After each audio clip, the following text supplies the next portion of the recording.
Hello everyone, my name is Anjana Ratnu और स्वागत है आप सभी का इस online learning platform learn with Vijay पर। तो आज हम स्टार्ट करेंगे कॉन्सेप्ट ऑफ टोपोफिलिया समझना। तो उसे समझने से पहले आई वांट कि आप सभी एक बार फिर से एक शायद बहुत पुरानी तो नहीं कहेंगे, लेकिन एक मूवी है स्वदेश, जिसमें मोहन भार्गव का एक कैरेक्टर है जो कि शाहरुख खान प्ले करते हैं, जिसमें मोहन भार्गव अपनी वो एक्चुअली एक नासा के साइंटिस्ट हैं और आते हैं इंडिया अपनी कावेरी अम्मा को ढूँढने के लिए। तो जब वो यहाँ आते हैं तब उनके लिए India is just a location on a map.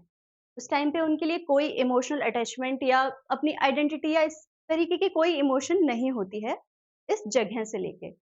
लेकिन उनकी पूरी एक जर्नी रहती है, पूरा एक सफ़र रहता है जहाँ पर वो यहाँ के लोगों से, यहाँ के जगहों से, यहाँ की जो सेटिंग्स है, उनसे इमोशनली अटैच हो जाते हैं, अपने आप को जोड़ पाते हैं और जब वो वापस लौटते हैं, नासा या यूएसए जाते हैं, तब वो रियलाइज़ करते हैं कि उनके कितने इमोशंस हैं जो अभी भी उस जगह से जुड़े हुए हैं या वो खुद को उससे कितना अटैच्ड फ़ील करते हैं। जिसमें कि मुझे एक सीन बड़ा याद आता है, जहाँ वो जब वापस लौट रहे होते हैं, तो एक ट्रेन में बैठे होते हैं और एक छोटा बच्चा 25 पैसे में पानी की एक बॉटल बेच रहा होता सॉरी बॉटल नहीं, कुल्हड़ में पानी बेच रहा होता है। तो बड़ा सिग्निफिकेंस है कुल्हड़ का, उसके अंदर पानी का, कुल्हड़ इस मिट्टी का बना हुआ है तो वो देश की मिट्टी या उस जगह की मिट्टी या जो उसके अंदर पानी है वो यहाँ का जो रिसोर्सेज़ है उससे वो किस तरीके से उस टाइम पे उनको एक रियलाइज़ेशन होता है, अचानक से हिट करता है उनको कि वो एक्चुअली क्या छोड़कर जा रहे हैं या वो जगह जो है वो उनके लिए कितनी इम्पोर्टेंट है या वो कितने उस जगह से अटैच्ड हैं।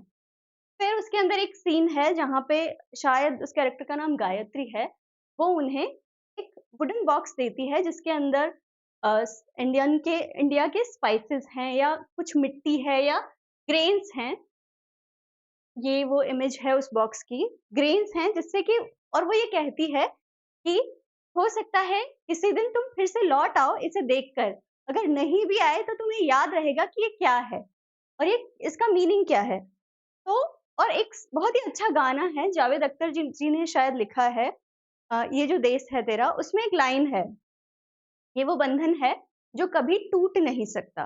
तो इसमें जो बंधन वर्ड है इस गाने में, वो एक्चुअली इमोशन है टोपोफिलिया का। वो बंधन जो है वो सिग्निफाई करता है टोपोफिलिया को। तो इसी टोपोफिलिया को उस वो जहाँ जावेद अख्तर जी बंधन कहते हैं, 1974 में जो त्वान महोदय हैं, यीफू त्वान, वो 1974 में टोपोफिलिया का कॉन्सेप्ट लेकर आते हैं। तो टोपोफिलिया जो है वो 2 वर्ड से बना है, ग्रीक वर्ड है टोपोस एंड फिलिया। इसका मतलब है लव ऑफ प्लेस। अगर अब हम देखें तो जो लिटरेरी ओरिजिन है टोपोफिलिया टर्म का, वो 1924 के आसपास सॉरी 1940s में ऑडेन जो है वो तो कोई दूसरे पोएट्स हैं, उनके काम को एनालाइज़ कर रहे होते हैं। उसका लिटरेरी एनालिसिस होता है। वो एनालाइज़ करते हुए पहली बार ऑडेन ने टोपोफिलिया टर्म जो है वो यूज़ किया था। लेकिन ज्योग्राफी में यी फू ट्वान 1974 में अपनी बुक लिखते हैं, tropophilia a study of environmental perception attitudes and values. तो उसके अंदर वो पहली बार ज्योग्राफी में ट्रोपोफिलिया टर्म यूज करते हैं और उसे एक्सप्लेन करते हैं। ह्यूमनिस्टिक ज्योग्राफी का तब इमरजेंस हो रहा था, तो जैसे त्वान और भी कई लोग हैं जो कि जो क्वांटिटेटिव रिवॉल्यूशन का एक्सट्रीम या वेव चल रहा था उससे बड़े थक हार गए थे और फिर उन्होंने ज्योग्राफी को रीसेंटर करने की कोशिश करी टुवर्ड्स ह्यूमन, और उन्होंने ये बताया कि ह्यूमन इमोशंस जो हैं वो एक्चुअली ज्योग्राफी का एक बहुत बड़ा सेंटर हो सकता है। ऐसा नहीं है कि हम ह्यूमन इमोशंस को एकदम ज्योग्राफी के बाहर कर दें। तो क्वांटिटेटिव रिवॉल्यूशन जो है उसके रिएक्शन में ह्यूमनिस्टिक ज्योग्राफी लेकर आते हैं और उसमें उनका एक बहुत अच्छा काम है टोपोफिलिया। तो टोपोफिलिया का जो फिलोसॉफिकल इन्फ्लुएंस है त्वान पे, उसके लिए 2 लोग हैं, मार्टिन हेडिगर जो शायद बीइंग एंड टाइम उनका 1920s में एक काम आता है और उससे रिलेटेड और भी उनका बहुत सारा काम आता है, और मॉरिस मेर्लो पोंटी हैं जिनका शायद फिनोमिनोलॉजी ऑफ परसेप्शन वो भी 1940s के आसपास आता है, और ऐसे ही कुछ और काम इन दोनों के ही हैं जो आते हैं और वो फिलोसॉफिकल इन्फ्लुएंस डालते हैं यीफू त्वान पे। और फिर 1974 में स्वान जो है वो टोपोफिलिया का कॉन्सेप्ट देते हैं। अब जब टोपोफिलिया का कॉन्सेप्ट दिया तो उसका डेफिनेशन क्या है, उसका मीनिंग क्या है, कैरेक्टरिस्टिक्स क्या है, हम वो देखते हैं। तो टोपोफिलिया जो है the affective bond between people and place और सेटिंग। जैसे हमने मोहन भार्गव का जो सफर देखा, जिसमें उनका यूएसए से आना, उस टाइम पे उनके लिए सिर्फ ज्योग्राफिकल लोकेशन समझना उस जगह को, और फिर उसके बाद में उससे इतना अटैच हो जाना उस जगह को कि आप उस जगह के लिए अपना वहाँ जो अपॉर्चुनिटीज हैं यूएसए में उसको छोड़ देना। तो ये जो सफर रहा वो उनका टोपोफिलिया था, जो अफेक्टिव बॉन्ड है उनका उस जगह से, वहाँ के लोगों के साथ में, या वो जो सेटिंग है वहाँ पर उसके साथ में जो उनका बॉन्ड है वो है टोपोफिलिया। तो टोपोफिलिया हमेशा इवॉल्व होता रहता है, ऐसा नहीं है आज जितना है उतना ही हमेशा रहेगा। जैसे हमने शुरू में देखा कि उनका कोई इमोशनल अटैचमेंट नहीं है, मोहन भार्गव का कोई इमोशनल अटैचमेंट नहीं है उस जगह से, लेकिन धीरे-धीरे वो जो इमोशन है वो इवॉल्व हो रहा है उनके लिए। और टोपोफिलिया हमेशा टू वे जर्नी होता है या बाई डायरेक्शनल होता है। जैसे कि आप उस जगह को कैसे शेप करते हैं, या उसके बारे में क्या परसेप्शन रखने लगते हैं, या क्या आइडियाज रखते हैं, या उस जगह में आप क्या मीनिंग ढूंढते हैं, किस तरीके से आप उस जगह से अपने आप को अटैच करते हैं।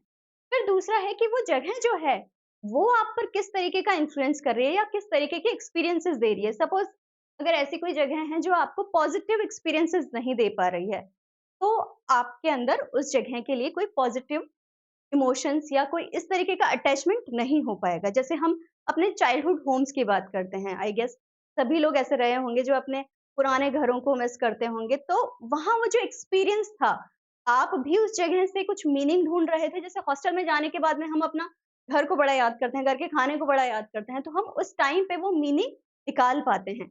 और वहाँ पे जो हमारा एक्सपीरियंस रहा, जो पॉजिटिव एक्सपीरियंस रहा हमारा, जिसने हमारे दिमाग में वो जो शेप किया है उन इमोशंस को, तो वो जो है वो जगह का हम पे इन्फ्लुएंस है।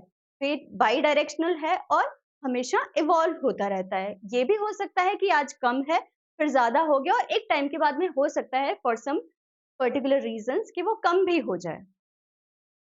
फिर इसी टाइम में ये कॉन्सेप्ट वो लेकर आते हैं 1974 में ट्वान, और फिर 1976 में एडवर्ड रेल्फ जो हैं वो एक किताब लिखते हैं, प्लेस एंड प्लेसलेसनेस। तो यहाँ पे प्लेस को रेल्फ बोलते हैं कि प्लेस जो है उसके साथ में आपका आप उसमें एक यूनिक आइडेंटिटी देख सकते हो, उसकी एक यूनिकनेस देख सकते हो। उससे आप बहुत ही डीपली रूटेड एक्सपीरियंस रखते हो, एक इमोशनल अटैचमेंट फील करते हो, उस जगह की कोई ना कोई हिस्ट्री रही है, और आप उसके साथ में एक strong sense of belonging feel करते हो। दूसरा वो जो टर्म लेकर आते हैं वो है प्लेसलेसनेस। का मतलब है कि वो एक ऐसी जगह होगी जिसकी कोई भी यूनिक आइडेंटिटी नहीं होगी। वो मोस्टली किसी प्रॉफिट या किसी पर्टिकुलर फंक्शन के लिए डिजाइन होगी। जैसे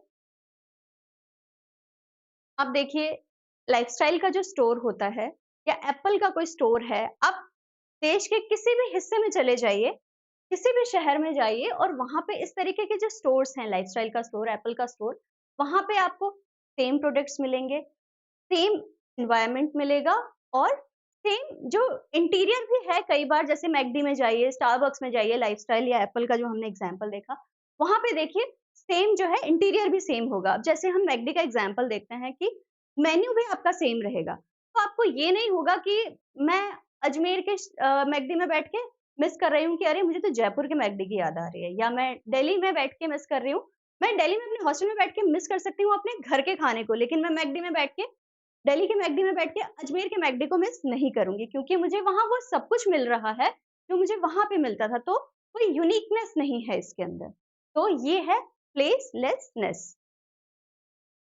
फिर उसके बाद में 1977 में 1974 में टोपोफिलिया दिया, फिर 1977 में स्वान एक बुक लेकर आते हैं, स्पेस एंड प्लेस और द पर्सपेक्टिव ऑफ एक्सपीरियंस। तो ये 77 में आई, जहाँ पे वो स्पेस और प्लेस जो है उसके बीच का डिफरेंस देते हैं। स्पेस के लिए कहते हैं it's more like a void on a map. ये बहुत वास्ट होगा, जैसे कि इसके बारे में आपको कोई नॉलेज नहीं है, कोई एक्सपीरियंस नहीं है, यहाँ पे आपके पास मूवमेंट और फ्रीडम ऑफ मूवमेंट होगा। फ्रीडम ऑफ मूवमेंट से ये मतलब है कि आपको ऐसा नहीं होगा कि ये जगह छोड़ने से पहले मैं बहुत सारी चीज़ें सोचूँ कि मुझे ये छोड़ना होगा, ये छोड़ना होगा। आप इकोनॉमिक रीज़न्स देख सकते हो, लेकिन कोई इमोशनल अटैचमेंट नहीं होगा आपका उस जगह को छोड़ने के लिए। और ये जो है मेज़रेबल रहेगा, आप इसको मेज़र करोगे, ये क्वांटिटेटिव रहेगा, मेज़र करोगे in terms of may be distance और मे बी टाइम। आप ये देखोगे कि अच्छा मेरे ऑफ़िस से कितना दूर पड़ता है, मेरी कॉलेज से कितना दूर पड़ता है, कितनी बड़ी ज़मीन है जो मुझे खरीदनी है। तो ये इमोशंस नहीं है, ये मोस्टली मेज़रेबल है। फिर उसके बाद में वो प्लेस को डिफाइन करते हैं। वो ये कहते हैं कि प्लेस जो है वो स्पेस में धीरे-धीरे स्पेस है वो प्लेस में धीरे-धीरे ट्रांसफ़ॉर्म होगा। जैसे मोहन भार्गव के लिए वो जो चरणपुर विलेज था, कावेरी अम्मा को जहाँ वो ढूँढने के लिए आए थे, वो जो चरणपुर विलेज था वो पहले उनके लिए सिर्फ़ स्पेस था, वॉइड था, एक लोकेशन और मैप था, वो धीरे-धीरे ट्रांसफ़ॉर्म हुआ इंटू अ प्लेस। वहाँ पे आपको एक मीनिंग मिलेगा, स्टेबिलिटी मिलेगी और सेंस ऑफ बिलॉन्गिंगनेस होगा आपके पास में। वहाँ पे आपकी ह्यूमन मेमोरीज़ होंगी कि हाँ, हम वहाँ पे किस तरीके से टाइम स्पेंड करते थे या क्या-क्या एक्टिविटीज़ थी जो आप वहाँ पे मिस करने लगेंगे। आपके एक इमोशनल अटैचमेंट होने लगेगा, आपके वहाँ की किस्से कहानियाँ होंगी, नैरेटिव्स होंगे जो आप शायद अपने हॉस्टल में बैठ के घर की कहानियाँ सुनाना कि अच्छा मैं अपने घर में ऐसा करती थी। या आप नए घरों में जब आ जाते हैं तो अपने बचपन के घर की बातें याद करते हैं कि मैं जब वहाँ थी तो इस तरीके से बारिश में हम ये करते थे, हम जब बहुत गर्मी पड़ती थी तब हम ये करते थे। तो वो जो नैरेटिव्स हैं उस प्लेस के बारे में आप उनको मिस करेंगे। और ये जो है वो क्वांटिटेटिव नहीं है, ये क्वालिटेटिव है, ये सब्जेक्टिव हो गया है क्योंकि ये आपके इमोशनल अटैचमेंट जो हो चुके हैं और उसको आप मेज़र नहीं कर सकते हैं। फिर एक कॉन्सेप्ट आता है टोपोफोबिया का। तो टोपोफोबिया जो है वो कंप्लीटली ऑपोजिट ऑफ टोपोफिलिया। टोपोफिलिया में हम देख रहे थे कि आपके पॉजिटिव इमोशंस हैं, लेकिन टोपोफोबिया जो है उसके अंदर आपके इमोशंस जो हैं वो नेगेटिव एसोसिएशंस हैं मोस्टली किसी पर्टिकुलर प्लेस या सेटिंग के लिए। तो इसके अंदर आपके नेगेटिव एक्सपीरियंसेस या मेमोरीज होंगी। हो सकता है आपके साथ में किसी जगह पे जैसे हम मोस्टली जब अपने स्कूल्स को याद करते हैं तो हम बड़ी नॉस्टैल्जिया वाली बातें याद करते हैं कि अच्छा हम फ्रेंड्स ये करते थे, हम फ्रेंड्स वो करते थे, हम वहाँ पे इस तरीके के गेम्स खेलते थे ऐसे। लेकिन कुछ जो बच्चे हैं जिनके साथ में स्कूल का जो पेरीमीटर है उसके अंदर जैसे कोई हादसा हुआ हो या उनको बुली किया गया हो, तो वो स्कूल को किसी नॉस्टैल्जिया के साथ में याद नहीं करेंगे, वो उसके बारे में मोस्टली टोपोफोबिया जो है उसकी जगह उस जगह के साथ में कोई फोबिया उनका अटैच्ड होगा। फीलिंग ऑफ इनसिक्योरिटी रहेगी जैसे आप किसी गली से गुजरते हैं जहाँ पे आपके साथ पहले कोई हादसा हो चुका है या मे बी उस गली की ऐसी सेटिंग है कि भाई बहुत अंधेरा रहता है, कभी किसी के साथ में यहाँ पे कोई एक्सीडेंट हुआ था तो आपको डर लगता है कि कहीं मेरे साथ भी ये ना हो जाए। तो वो जो नेगेटिव एक्सप्रेशन है या नेगेटिव इमोशन है वो आपको उस जगह से फील करेगा। जैसे पुराने जो खंडर बिल्डिंग्स हम देखते हैं वहां पे हमें बड़ा डर सा लगता है, हमें बहुत सारे इमोशंस होते हैं। कई लोगों को ये डर लगता है कि कुछ सुपरनैचुरल ना हो जाए, कई लोगों को लगता है कि कहीं ये गिर पड़ ना जाए। तो इस तरीके के इमोशंस हैं कि भई ये सब बिखरा हुआ है, यहाँ पे मैं कोई पॉजिटिव एक्सप्रेशन फ़ील नहीं कर पा रही हूँ। फिर उसके बाद में आप उस जगह के साथ में किसी तरीके की हॉस्टिलिटी फ़ील करते हो कि भई इससे कोई लगाव तो नहीं हो रहा है लेकिन डर ज़रूर लग रहा है। कल्चरल और हिस्टोरिकल फैक्टर्स रहे हों, जैसे कि चेरनोबिल वाला जो डिज़ास्टर था, जो हादसा हुआ था, उसके बाद में वो जो जगह है, उसके साथ में लोग बड़ा नेगेटिव इमोशन फ़ील करते हैं। ऐसा नहीं है कि उस जगह को वो लोग एक पॉज़िटिव मेमोरी के साथ में मिस करते हैं। उसके साथ में सिर्फ़ नेगेटिव इमोशंस ही जुड़े हुए हैं। दूसरा एग्ज़ाम्पल है जैसे कोई अ, ग्राफ़िटी है, जो बड़ी डरावनी-सी है, भले आर्टिस्टिक लगे, लेकिन जो छोटे बच्चे हैं, उनको वो ग्राफ़िटी जो है वो पॉज़िटिव अट्रैक्ट नहीं करेगी, तो दे विल प्रेफर कि वो उस जगह से थोड़ा बच कर चलें या उस जगह तक जाएँ ही नहीं। तो वो नेगेटिव इमोशन है उनका। तो ये जो टर्म है वो है टोपोफोबिया। आज के लिए इतना ही था। थैंक यू सो मच आपके पेशेंस के लिए। आई होप कि आपको ये वीडियो पसंद आया हो और अगर पसंद आया हो तो please like, share and subscribe और अगर कोई और भी सजेशंस हैं आपके, please leave those suggestions in the comment box. Thank you so much.